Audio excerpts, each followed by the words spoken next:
Good afternoon. Welcome to our midday briefing. And before starting taking your questions, let me draw your attention to the high-level conference 1 year after the Draghi Report that President von der Leyen will participate in next Tuesday, along with Professor Mario Draghi, and their keynotes will be live-streamed on EBS. Now, to recall the context, and since the publication of the report a year ago, the Commission has taken a number of actions in priority areas, implementing many of the recommendations included in this report, from closing the innovation gap, improving access to finance, making life easier for businesses, aligning competitiveness with decarbonisation, boosting the economy through defence investments and diversifying trade. But it doesn't stop here, and you also heard President von der Leyen yesterday at her State of the Union speech recalling and setting out the next phase to strengthen Europe's competitiveness. Now, you will find more details on this conference in the daily news that we will be publishing soon in our press corner. Now, that's it for our announcements, and happy to move to your questions. Now, today, let me propose a slightly different approach. I imagine that there could be questions related to President von der Leyen's State of the Union speech yesterday. So what we'll do, we'll take that as a cluster, in a way, to start off, and then we can move on to other questions that you may have. So if there are questions related to yesterday's speech, we start with that. Vitaly. Thank you. Vitaly Sizov, Freedom. It's connected with Ukraine and his speech of President. She mentioned initiative reparation loan. Could you tell more about this and how it different from ERA initiative, how it is going to work? Thank you. Yes, and on this I'll call Thomas to give more details on this reparation loan as announced by the President yesterday indeed. Hello, Vitaly. I don't know where you are. Here, indeed. Hello. So President von der Leyen indeed announced yesterday that Europe will front-load €6 billion from the ERA loan and enter into a drone alliance with Ukraine. What does it mean in practice? Now, of course, with a lot of announcement, concrete steps will follow later on. But the Commission, together with Member States, together with European industry players, and together with Ukraine, can work more and more together in the drone sector to continue to support Ukraine. It can be surveillance drone, it can be other types of drones. That's where we are today. So this alliance would indeed bring all these actors together to work hand in hand with Ukraine to continue our support to Ukraine. Good. Thank you. Yes, you have a follow-up, Vitaly?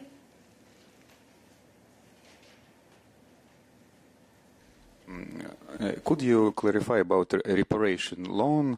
As I understand, the President proposed or mentioned about some new model of usage immobilized Russian active, maybe more risky, but something new. Thank you.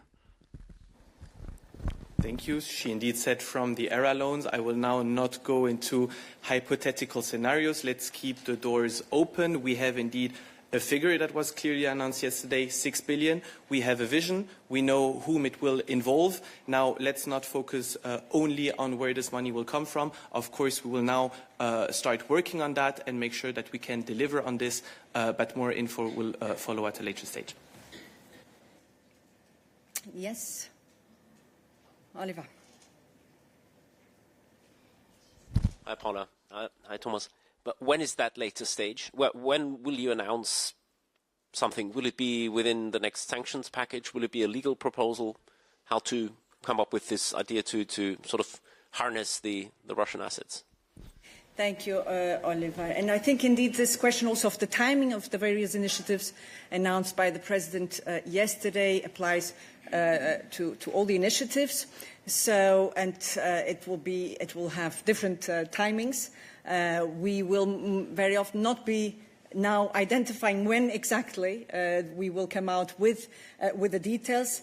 Now, with regard to this very particular initiative, the reparations loan, what we already know from the President directly yesterday is that it should be based notably on the cash balances which are associated with the Russian assets. And you know that the revenues of the Russian assets have already been paid to or put forward to Ukraine to face the challenges that they are having within the present, within the war. And now this is also meant to aid Ukraine in terms of reparation. So obviously these questions are very actual and will be discussed, brought up and set out in more detail in the coming weeks and months. Yes, Jorge. Hi, Paula. Yes, I'm also a bit confused about the reparations loan because as far as I understand, when you set up the ERA loan with the G7 partners, you mobilized the entire windfall profits, which are about 2.5 and 3 billion per year. So all the windfall profits that you now capture go to the G7 loan. Is that correct? Or do you have any extra profits that you could put for this loan? Or do you now need to maximize the profits in order to generate extra revenue for this new loan? What's the idea here? I like your description, Jorge, maximizing the profits. The President referred to a new solution to finance Ukraine's war effort on the basis of the immobilized Russian assets. So we're still talking about the Russian immobilized assets, but we are talking, and let's be very clear about that, about the cash balances stemming from those assets, and it's a new way of looking into it and seeing how we can maximize, as you put it, the revenues, the cash balances stemming from these assets. Yes, in the back. Yes. Hi, Yuval Molina from Courthouse News. So during yesterday's speech, this is on Israel. See if there's still anything for Thomas. Yes, Antoine.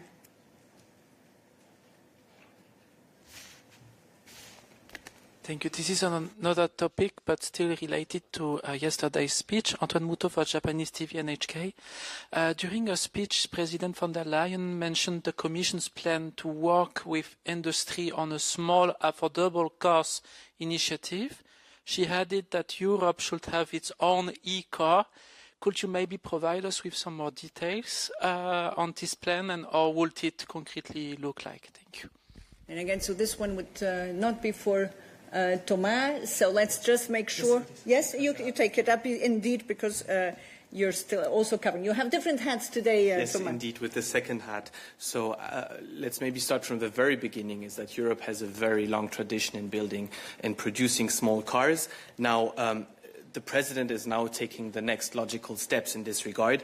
We need to make the clean transition affordable, and we need to make e-vehicles affordable. Now, you know very well that tomorrow this will be one of the points that will be discussed in the strategic dialogue with the automotive industry that will be chaired precisely by President von der Leyen. So I will leave it at that for now, and more information will follow tomorrow. Good. Antoine, you still have a follow-up? Yeah, thank you, Thomas. I have to say I still have a doubt whether I understand this is kind of early. We are at an early stage yet, but I was wondering what it would concretely imply. Is it like a public finance project, like in some regions in Europe? You had some initiatives some years ago of having taxpayers financed e-car project really small cars which were not really successful, if I'm not mistaken, or is it something completely else, which is like in the, yeah. Yes, the details will be set, and we will be looking obviously at what are previous measures that have succeeded, that have not succeeded, in order to make sure that we have a measure and an initiative that can succeed. I don't know, Thomas, if you want to add to it. No, we need. You said it all, and again, more information will follow tomorrow on this, following the dialogue. Okay. Oliver, still on this? Yeah, go ahead.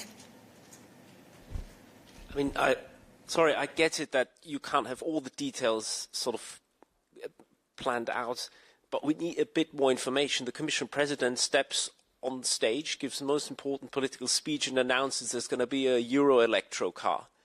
So there must be a thought process behind that. There must be some thinking within her cabinet that actually it's a good idea for the Commission President to come up with the idea that the Commission is going to tell you which car Europeans apparently want, which is a small electric car. If you look at the sales of electric cars, I'm not so sure about that. And actually there are affordable small electric cars, it's just they don't come from Europe. So what was the thought process behind that? And why does she think, and she's on record, she said she wants the whole value chain in Europe, and she wants this to be completely built in Europe. How is that going to work? You don't have the raw materials. You can't even build the, I don't know, the magnets and the batteries and whatever. Thank you. Yes, Oliver, and you're pointing precisely to what are the issues within Europe and what needs to be tackled. And obviously, there's the thinking behind. Now, the exact elements and details will be set out in the coming weeks and months. And I should also say that the President's speech yesterday was built, and the whole underlying message was a sense of urgency on the number of areas, and notably in terms of competitiveness. So obviously this is something that should be, this measure, along with the other measures announced, should be put forward within a short period of time. Now, you pointed precisely to what the issues are. We have an issue of supply chains that we need to tackle. We have an issue of what is the competitiveness of the car industry in Europe. And in this sense, let me also recall that among the strategic dialogues that the President initiated, we'll have a new round of such dialogue later this week, where precisely this measure that has also been announced by the President yesterday will be further discussed with the stakeholders, with those concerned, in order to make sure precisely that we can offer our own options in terms of a European, affordable and environmentally friendly electric car, which may be there but could be there to fulfill also the demand and to fulfill the various objectives in terms of affordability, sustainability, and also being an incentive for the industry. Other questions? There we go. Hello, Umberto Bacchi from AFP. Also on cars, so from yesterday's speech. Von der Leyen mentioned that with regards to technology neutrality, we are now preparing the 2035 review. Does that mean that the Commission is open to change the current 2035, let's say, ban on the sale of combustion engines? Thank you. Yes, yes. The President did not go into this question specifically. We know that this has been a request by some to review that objective, that target. It was not part explicitly of the President's address yesterday. Yes, David. Thank you, Paola. David Carretta, Radio Radicale. Still on the e-car, European e-car. I remember quite well the President at the beginning of the first mandate saying in this press room that the market would have done the business because the scale of the production would have pushed the industry to lower the prices, then the prices of energy would have pushed normal people to buy electric car, and so on and so on. So basically, it was a market approach. Does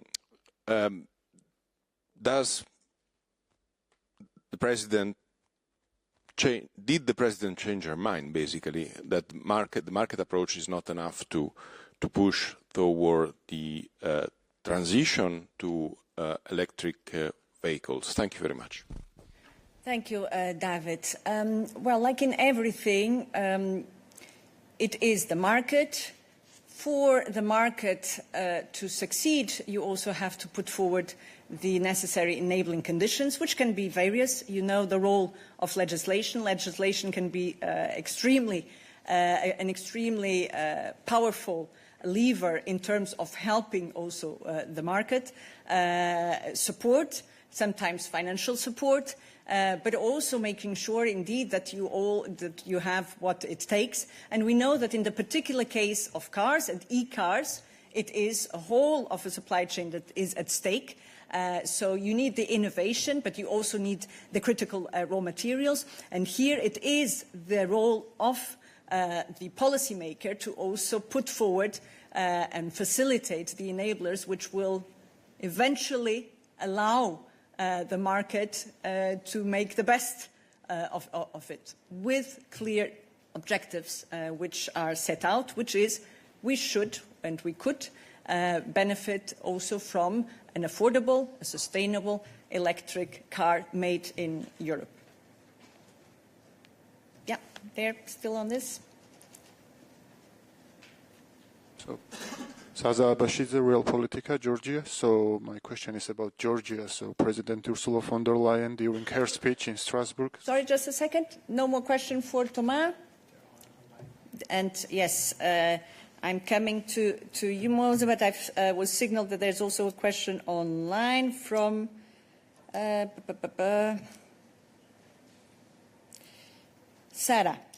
Brandstetter.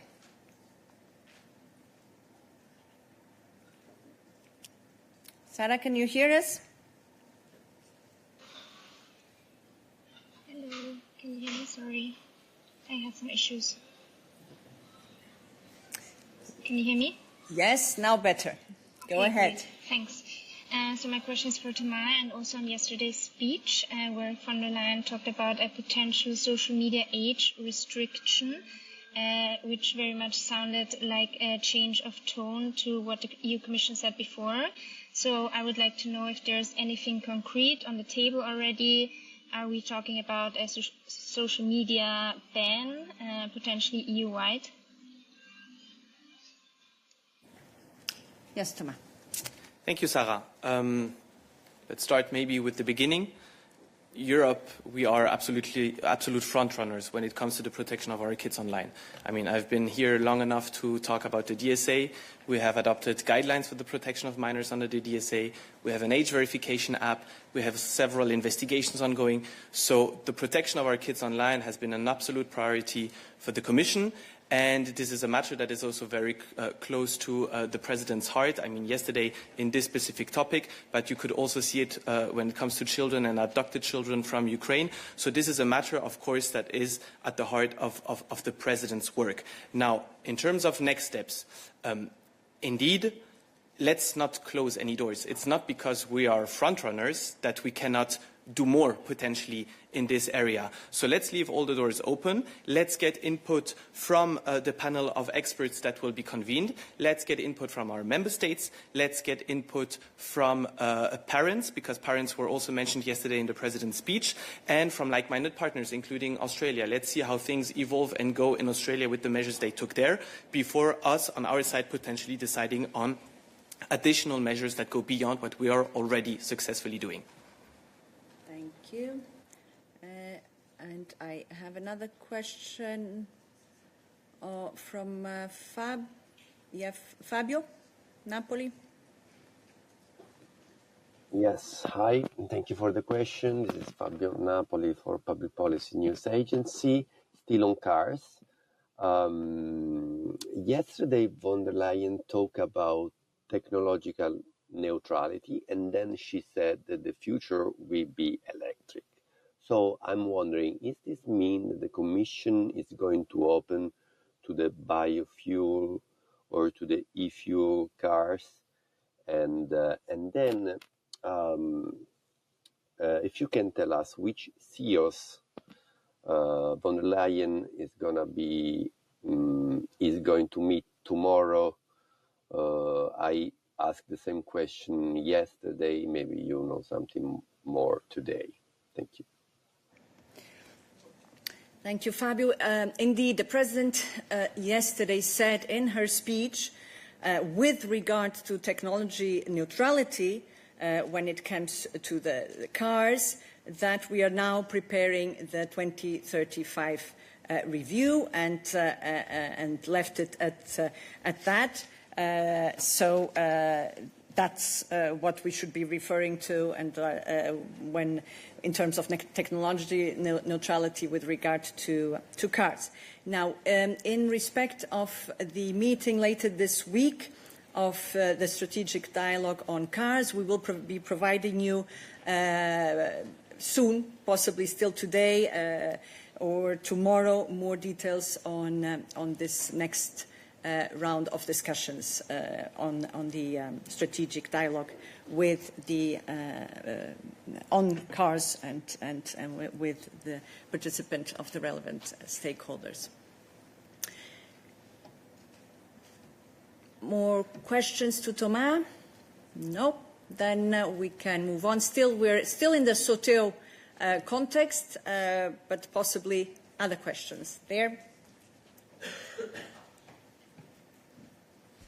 Yes, thank you. Yuval Molina for Courthouse News. I would like to ask the Commission's position on the Israel sanctions that were announced yesterday at the speech. Von der Leyen announced sanctions on Israeli ministers and settlers, and of course the partial suspension of the association agreement with Israel. Can the Commission be more specific about which ministers, which settlers are being targeted, and what the sanctions are more specifically? And my second question is, what are the powers that the Commission, as the EU executive branch, has to impose these sanctions or to suspend the agreement partially if there's no unanimity among member states? Thank you. Yeah. And I'll invite Anita to come, but just as a matter of introduction to reply to your question, the President yesterday, when referring to further measures with regard to Israel, she was very clear in saying there are things that the Commission can do on its own, and there are other measures which will require the validation, confirmation and endorsement by the Council. So there is a mix, and we've put forward exactly what those could be, not in the details, because this will be put forward. And so again, the general disclaimer applies that we will be working on the details of these various proposals. But I give the floor to Anita to go further into it. Indeed. And apart from that, this builds also on further existing proposals that are already targeting violent settlers that were proposed already by the HRVP. These proposals were submitted for adoption in the Council, the FAC in May 2025. And so far, we have sanctions that have been adopted against extremist settlers. The Council has a list of so far 9 individuals and 5 entities linked to violent extremists in West Bank and East Jerusalem, as well as the blocking of humanitarian aid into Gaza. But further on the names, discussions are ongoing and confidential. Good, thank you. Now, we benefit from the presence of Anita. Within the Soteo context, Stefan?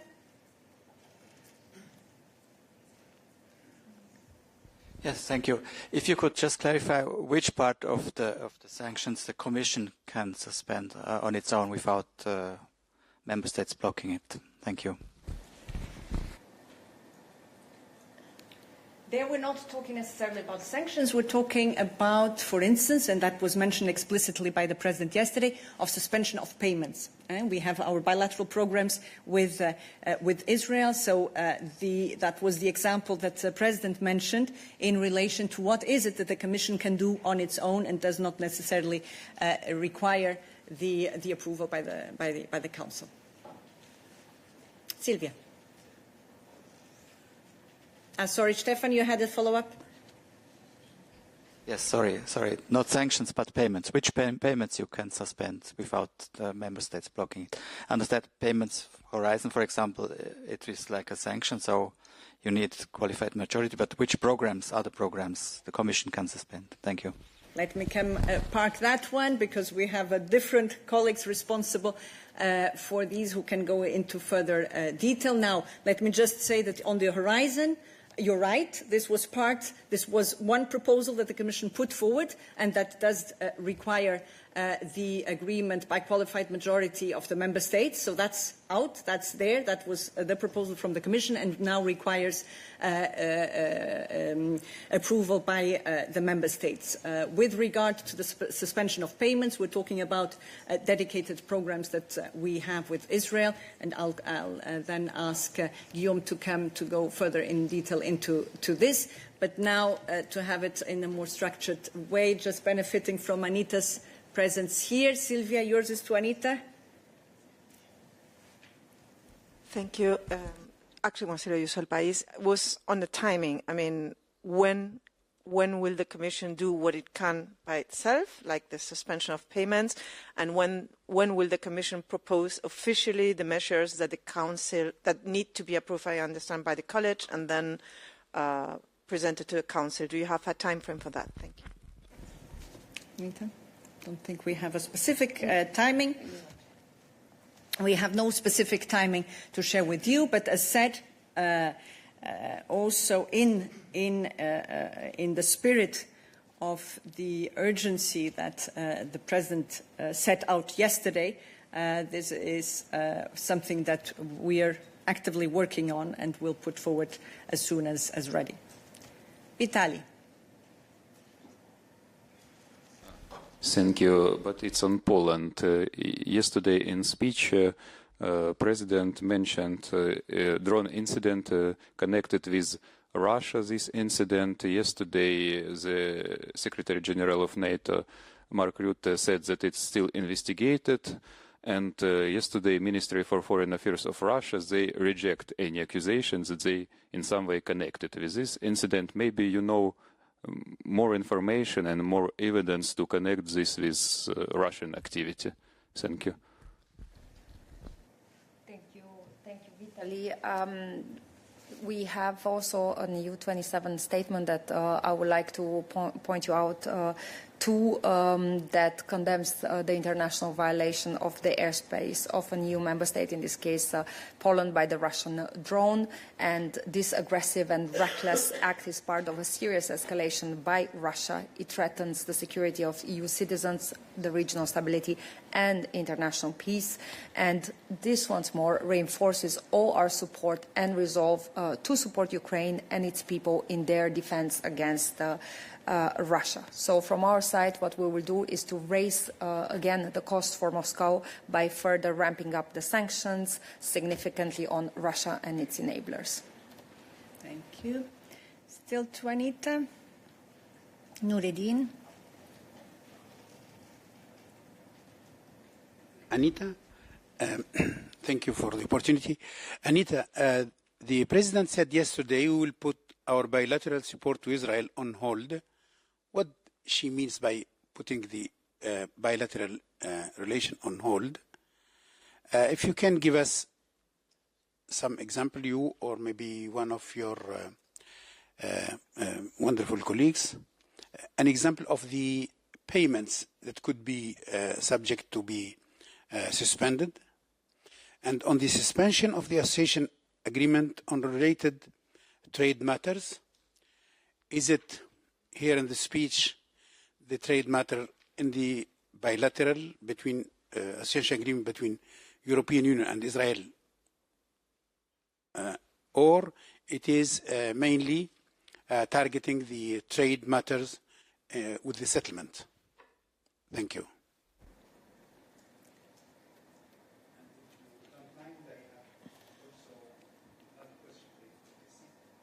And just one precision, Noureddin.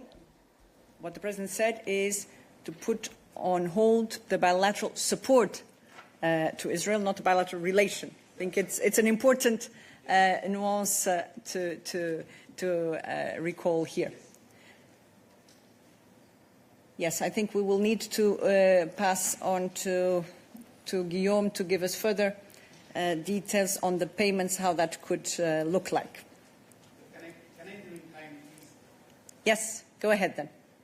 Can I, in the meantime, continue my political question? Yeah. And then we have in one answer maybe. Paula, of course, the statement of the President yesterday made a big surprise, had positive echo, let's say, in some part of the Arab world, for example, or here in Europe, in the European Parliament. But in the detail, it seems to be very little, because it's too late and too little.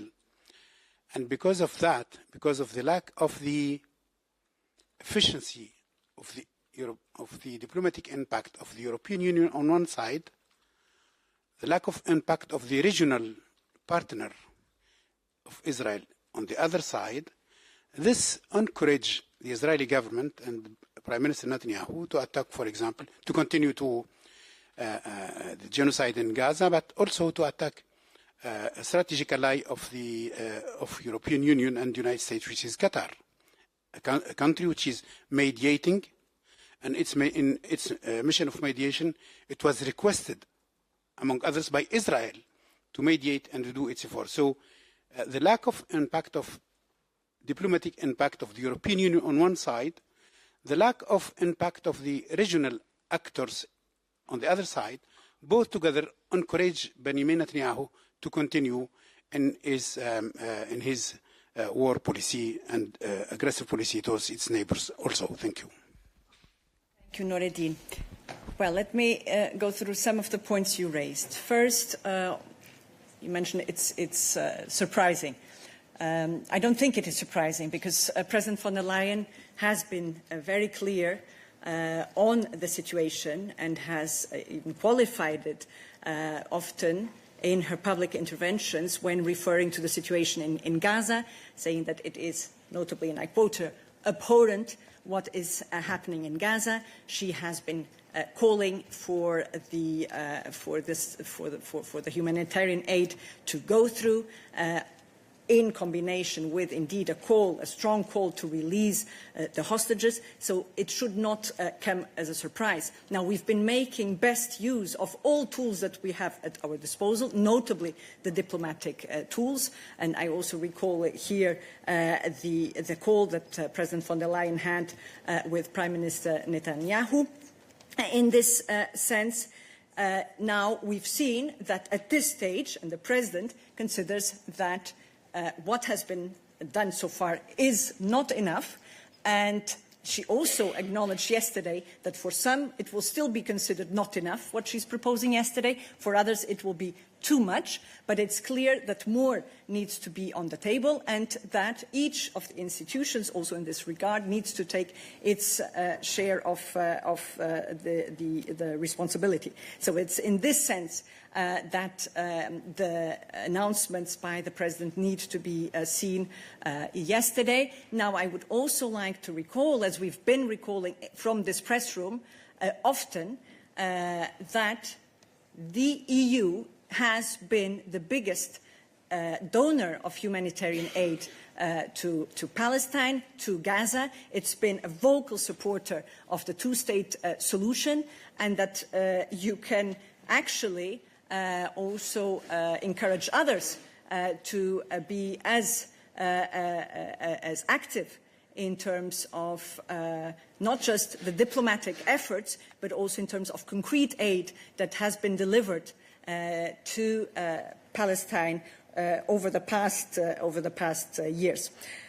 Now, on the other questions, Anita, you may want to complement. Just on the political part, we have been very clear both when it comes to the diplomatic outreach, because there is no solution without diplomacy, and this is why the High Representative has been actively engaged, has reached out to her Israeli counterparts on a daily basis, also to bring on the messages that are very clear that also the first priority must be to get the aid into the Gaza Strip, and this is why we are working also when it comes to the humanitarian understanding to ensure that there is progress in this regard. Secondly, a ceasefire as the best way forward. And third, something that the EU has been the strongest advocate, it's a two-state solution, which is for us the only way to guarantee that both Israel and Palestinians live side by side in peace, security and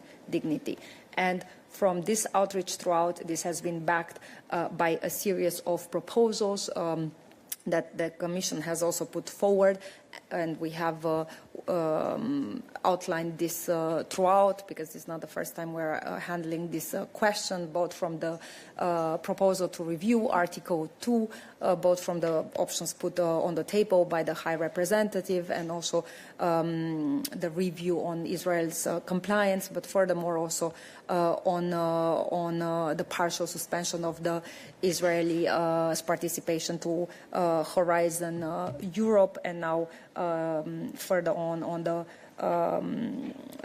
partial suspension of the EU-Israel association agreement on the trade-related matters. So all this is also backed by actions. It is an ongoing process. You have heard also the President in the Soteo, so more actions and proposals and work is further on its way, because obviously in view of the images and the suffering in Gaza, all this is not enough, so we are all committed to do way more.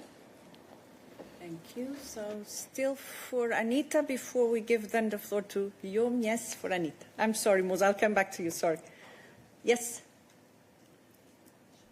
Yeah, sorry, I just have a follow-up question for Anita. So you said that you have a list of 9 settlers that could potentially be targeted for sanctions. Does this list also include Israeli ministers? And if it doesn't, do you already have a list of which specific Israeli ministers would potentially be targeted by these sanctions? And then, because you mentioned that the only executive power that the Commission has with regards to sanctions is to halt payments to Israel, because von der Leyen announced sanctions that are not in the position of the Commission to really announce, that means that she's confident that there will be unanimity, that all capitals or member states will agree to the sanctions that the Commission cannot carry out by itself. Thank you. Just as a general comment on your second question, because when the Commission doesn't put forward a proposal because it's unlikely that it will get through, we're told, well, but you should put forward a proposal even if it will not go through.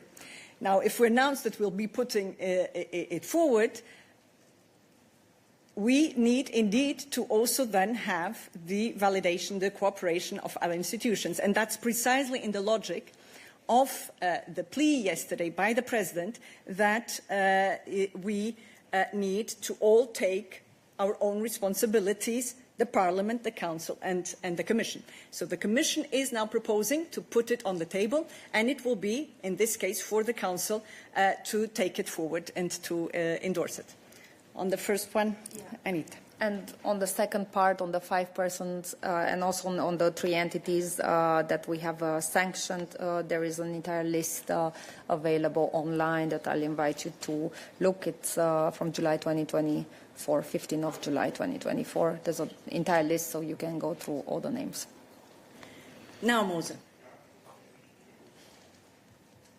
Yes, thank you, Paula. I just would like to compliment Nuruddin's questions because it's still very unclear what exactly President von der Leyen meant, I mean, with her announcement of different sanctions. And when it comes, let's say, to put on hold all bilateral payments, one would like to know, how much money we're talking about, and does it affect both ongoing projects or, let's say, future contracts?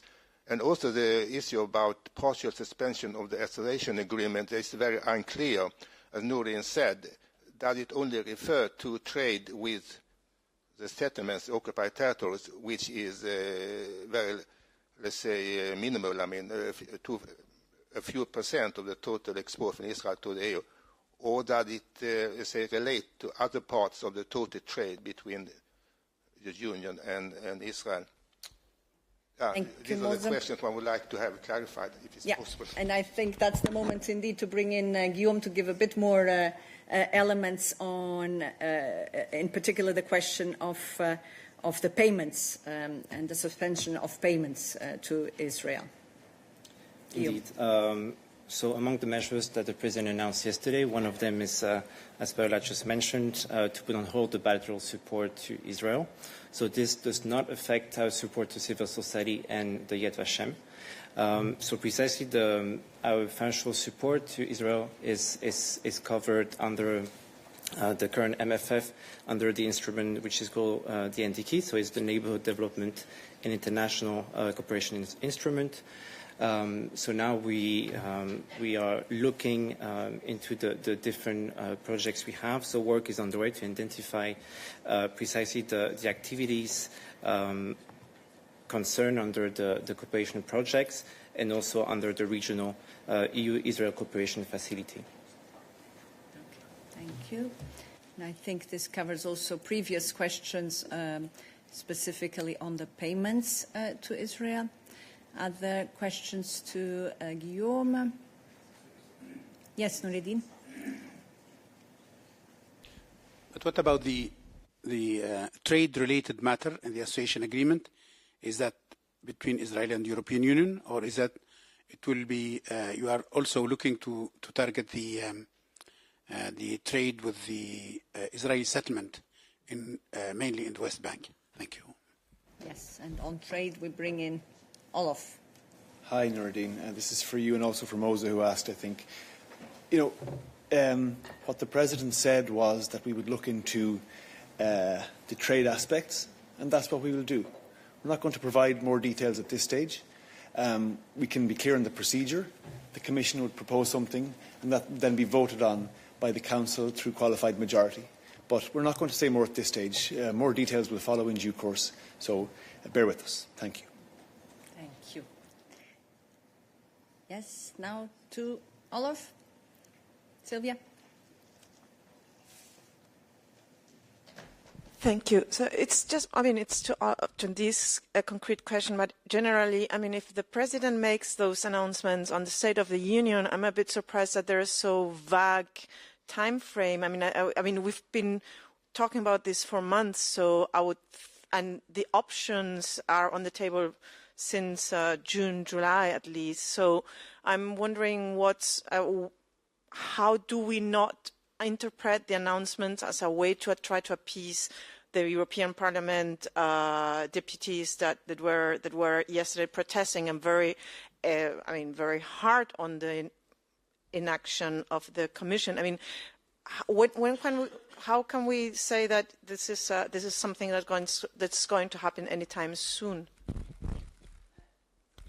As you know, when we announce measures, there's work that lies behind those measures.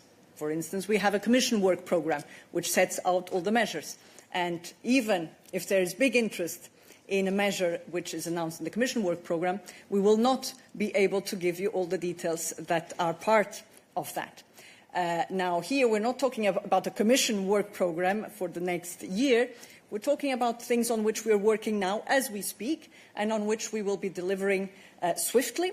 Some didn't come before because it was possibly not the right timing, because things in this case have also been escalating and deteriorating. So the President considers that this is the moment to come out.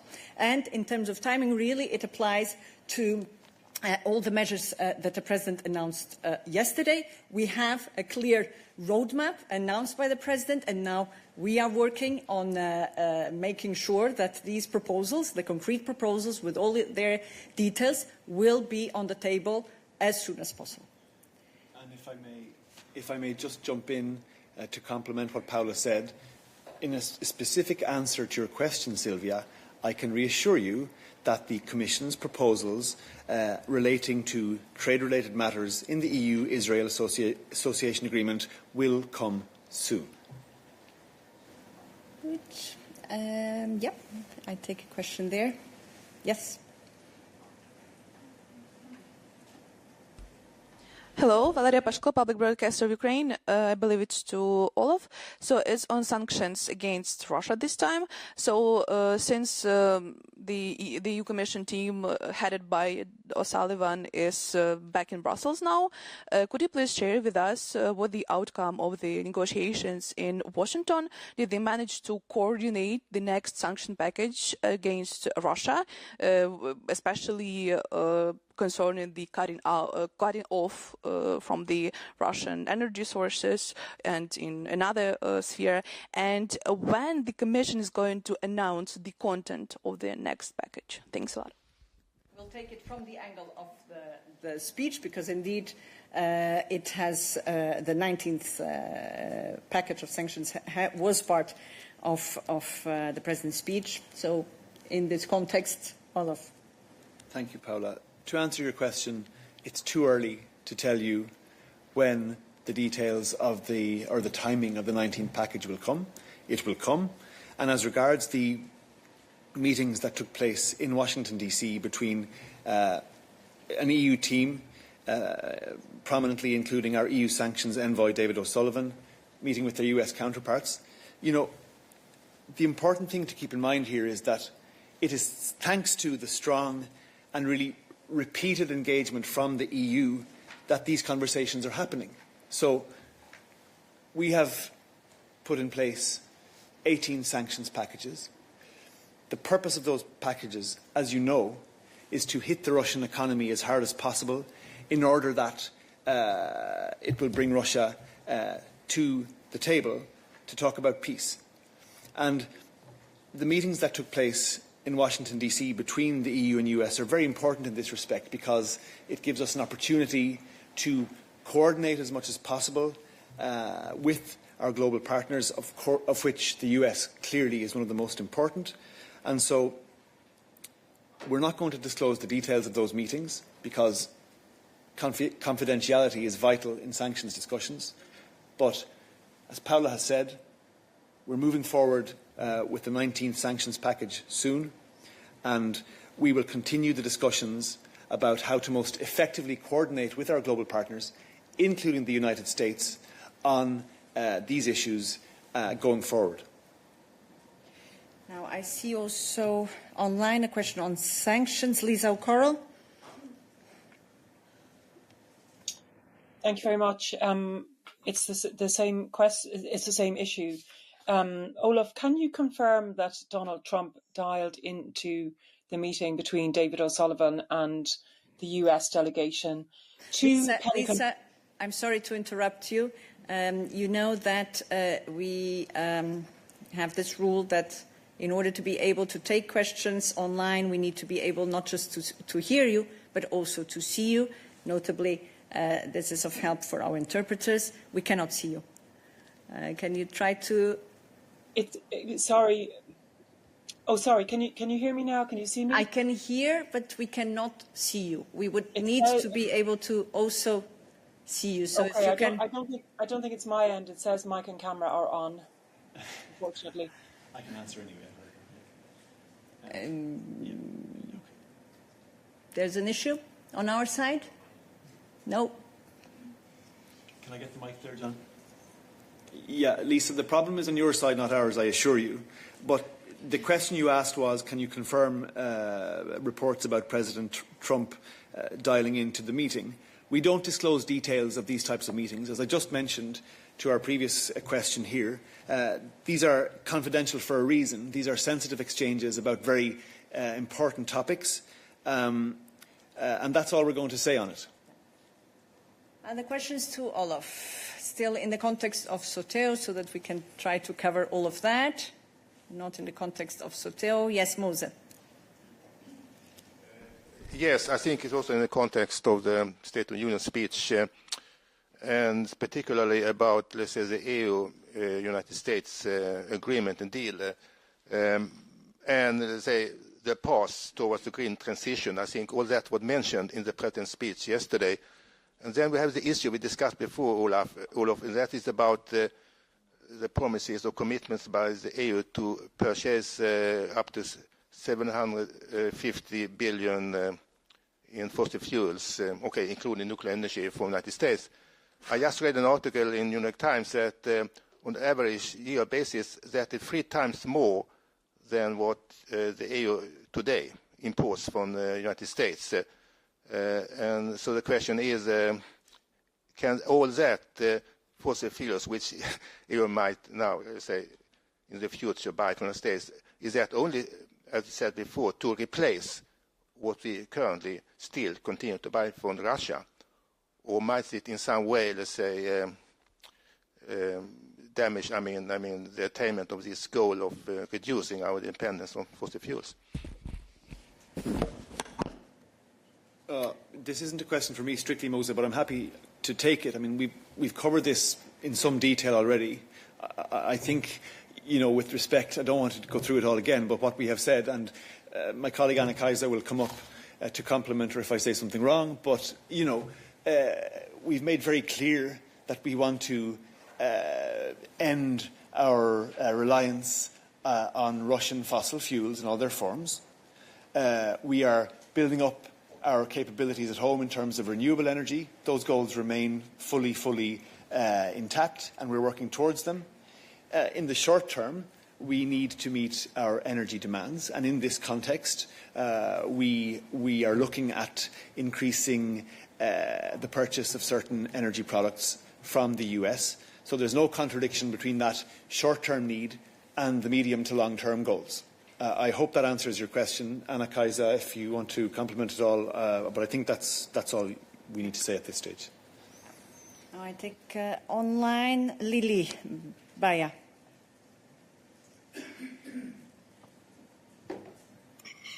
Yes, thank you. Can you hear me? Yeah. Thanks so much. I just wanted to go back to the part of the State of the Union where the President said not that she would look into trade issues with Israel, but concretely she said, we will also propose a partial suspension of the association agreement on trade-related matters. So in the July options paper from the EAS, it listed one option which would require QMV, which would be the suspension of the entire trade chapter of the association agreement, which would withdraw trade preferences for Israeli products entering the EU. So could you confirm that the President was referring specifically to this option? Because otherwise we can't know what she was referring to. And, it's been over 24 hours since the speech, so I'm sure our readers would appreciate some clarity. Thank you. Thank you for your questions, Lily, but we have already answered them on substance. We have said that we've repeated the points our President made in her Sotego address, that we will propose a partial suspension of the EU-Israel Association Agreement on trade-related matters. I've explained that suspending any such suspension would have to be decided by the Council on the basis of qualified majority voting. And you've heard me say in answering a question from Sylvia that proposal will come soon and the details will be announced at that stage. That's all we're going to say for now, so please bear with us. Thank you. And I think we have a final. Yes, we'll move on. I see also interest in asking questions beyond on different topics. I'll take one final one because I think it's still on Soteo from Paula Tama, and then we move on to other topics. Paula? Hi, Paula. Thank you so much. Yes, it was actually to Thomas. It's been raised a while, but you can tell me if you can answer or go bilaterally. I'm confused as to this 6 billion drone alliance and the reparations loan. I was under the impression that these were two separate things.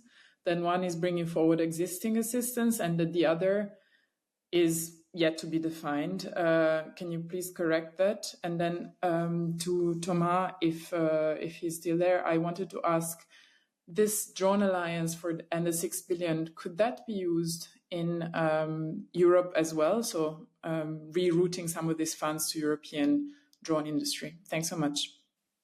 Thank you, Paula. Yes, I think it's helpful to clarify the distinction between the two, and Balázs will help us doing precisely that.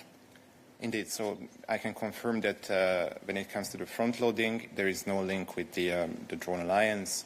There we have the EU contribution to the G7 loan arrangement for Ukraine. Overall, it's a 45 billion euro program to which the EU contributes 18 billion. We just got to 10 billion out of the 18.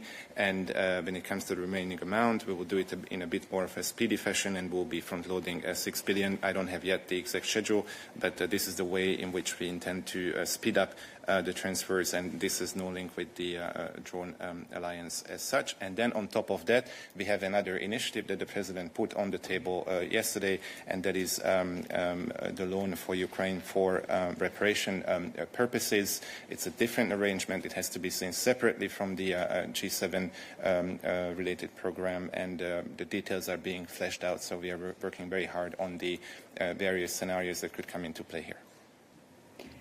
Okay, good. Thank you. And we'll exceptionally go beyond our midday because today we had a lot of questions on the speech yesterday by the President, but we open now to other topics. Yeah.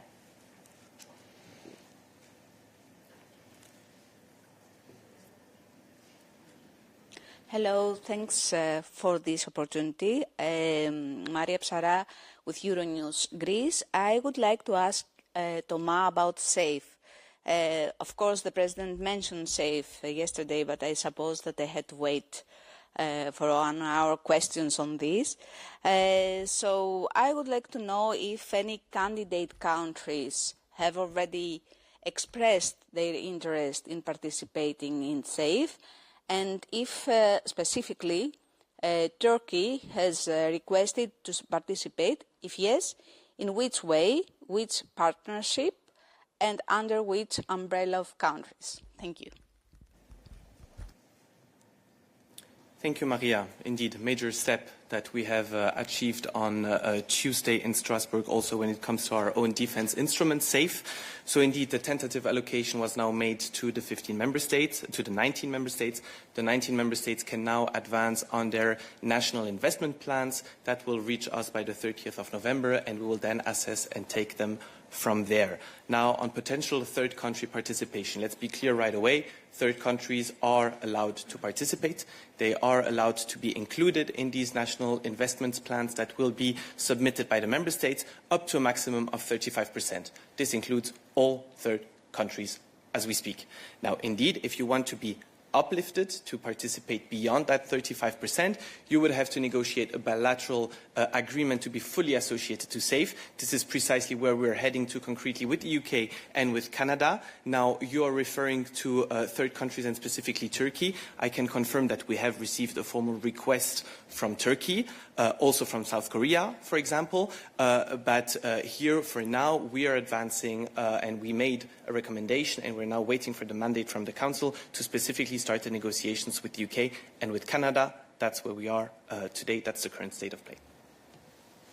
Yes, Maria, you have a follow-up? I would like to know more about the formal claim by Turkey and what it contains, what is it about, if you can elaborate a little more. And at the same time, I would like to ask you what are the EU Commission safeguards for countries, even candidate countries, that threaten member states and the interest of the 27. Thank you. I see where you're heading to, indeed. Indeed. On the specific request, I will not go into the details of the request. Why? Because, of course, this is sensitive, this is confidential information that will be exchanged between the services, between the candidate countries, and between, of course, the work that is being done by Commissioner Kubilius. Now, what I can tell you to reassure you and everyone and citizens and member states, we, of course, did not come with a regulation like this. We didn't shoot from the hip. We, of course, have safeguards. I'm not saying they will apply specifically to Turkey. I'm not at all going into that direction. Just generally speaking, zooming out, we have safeguards to protect the interests of our member states, of our industry. This you can find in Article 16 of the SAFE regulation that says what? If a third country in some way contravenes to the interests, to the security interests of one of our member states or the EU as a whole, we have the possibility to exclude them from participating in our SAFE instrument. This is purely hypothetical. I'm absolutely not making the link with Turkey. I'm just saying, generally speaking, that we have strong safeguards in place in the regulation. Good. I take a question there. Yes, hi, Claire Gantelet for Aze Shimbun. On the same topic, you said you received a formal request from South Korea. Can you tell me what's the status with Japan? Did they send anything? Do you still have to do any signing? Thanks. Thank you. These are indeed requests that we're receiving from third countries. Why? I think it's pretty obvious. Our SAFE instrument is a great success story. I mean, in a record time, the 150 billion that are foreseen under SAFE have been subscribed and already tentatively allocated to member states. So, of course, this triggers interest from third countries.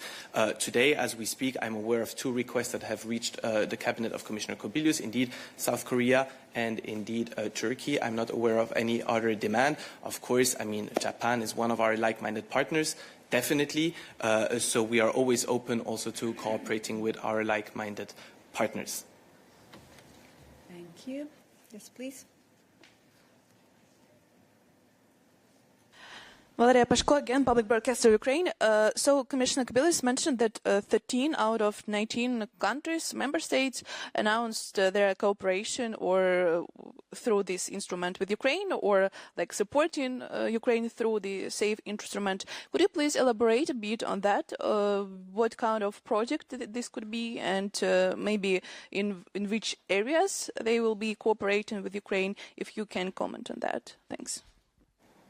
Thank you. This is a very good question because it allows me to elaborate a little bit more on the general principles of our SAFE instrument. One thing is indeed about Europe, about us, about being independent and closing our critical capability and investment gaps here in Europe. But a second track, which is equally important, is Ukraine. And indeed, loans can indeed be taken and projects can be elaborated purely and fully in support to Ukraine. So let me remind you that Ukraine, like Norway, already by default fully associated into our SAFE program. They cannot take the loans, but they can, of course, go beyond the 35% and participate in our SAFE instrument. Now, what type of projects? This now is the role of the member states. This is what they will have to describe in their investment plans. This is not for me to mention. Now I can mention one of the projects that were mentioned also by Commissioner Kubilius. We're talking here about wide EU flagship projects. He mentioned a drone wall. He mentioned an air defense shield. All of this can be in support of Europe, but also in support of Ukraine. Thank you. Yes, please.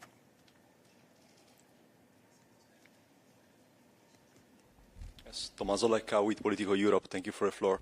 I have a question about GPS jamming, because yesterday in the debate at Strasbourg, Defense Commissioner Kubilius referred to the incident that happened in the Bulgarian airspace, and he said that during the flight that he was on with President von der Leyen, the satellite navigation on board was jammed. So I was wondering, do you have more information about this incident, or he was still referring to the unconfirmed allegations that are still being investigated by the Bulgarian authorities?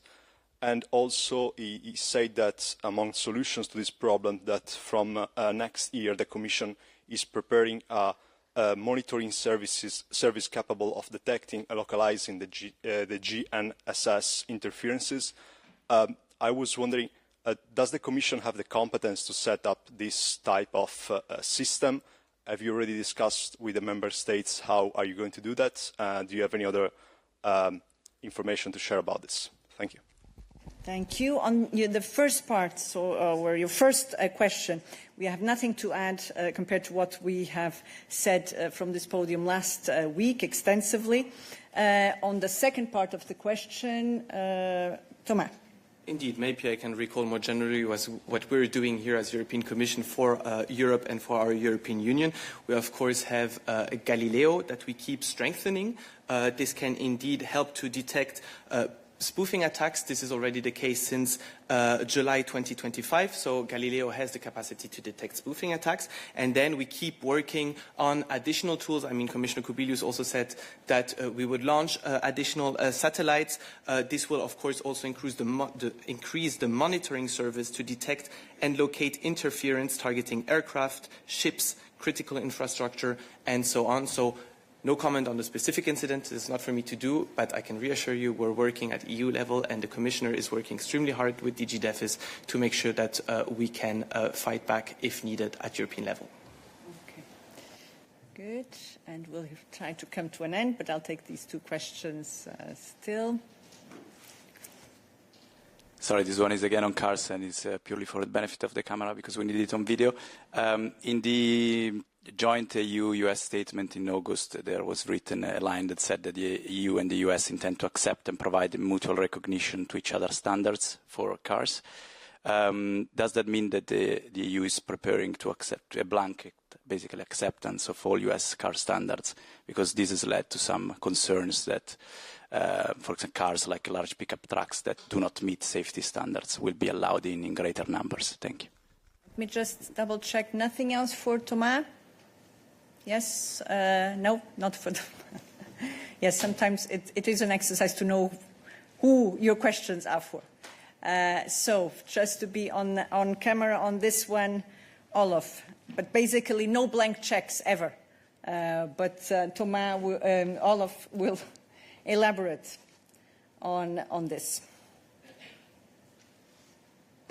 And certainly not on something like certification and safety standards. There's no blank check. Absolutely, Paula. Could you repeat the full question, please? Wherever you are.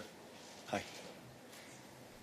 In the joint statement between the US and the EU that was published in August, there is a line that says that both parties intend to accept and provide mutual recognition to each other's standards when it comes to cars and automobiles. The question is exactly, what does that entail exactly? Because this has led to concerns that cars that do not meet, for example, EU safety standards will be allowed in if US standards are recognized as such. Yeah, thanks for your question. All we have said is that we would have discussions with the US on reducing or eliminating non-tariff barriers. When it comes to standards, there are areas where we can look at areas for cooperation. But certainly I can say, for the camera, for you and for everyone else, that we're not going to, reduce any of our own standards that we've built up over many decades here in the EU. I hope that's sufficiently clear. We are having conversations with our American partners on areas we can cooperate on in standards, but also in the widest possible sense across a range of issues. So those are conversations that are ongoing, and that's really all I can say about it for now. Okay, other questions still related? No, different? Go ahead. And we'll take... Camille Condessus from AFP on a whole other topic. Charlie Kirk, close ally of Trump, was assassinated yesterday. There was a strong debate in this morning in the EU Parliament on whether or not he deserved a moment of silence and his memory, whether it should be recognized. I wanted to know the Commission's position on this. Do you think that Charlie Kirk deserves a moment of silence in Europe? Thanks.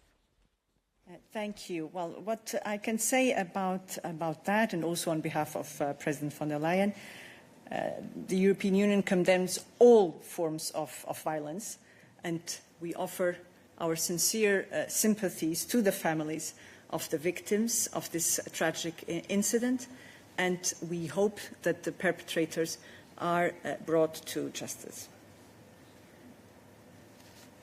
Other questions? I see one back there. Yes, it's you, Maria.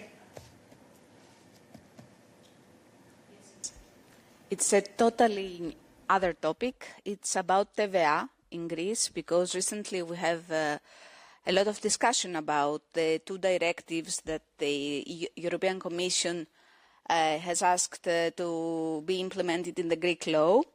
I would like to know if the Commission has any news about the implementation of the two TVA directives in the Greek law, and if the Commission will now stop the procedure to the European Court because of that. Thank you. Thanks for your question, but we don't comment on ongoing infringement proceedings as a general principle, and we're not going to do so now. Nikolaos? Sorry, Mary, you had a follow-up?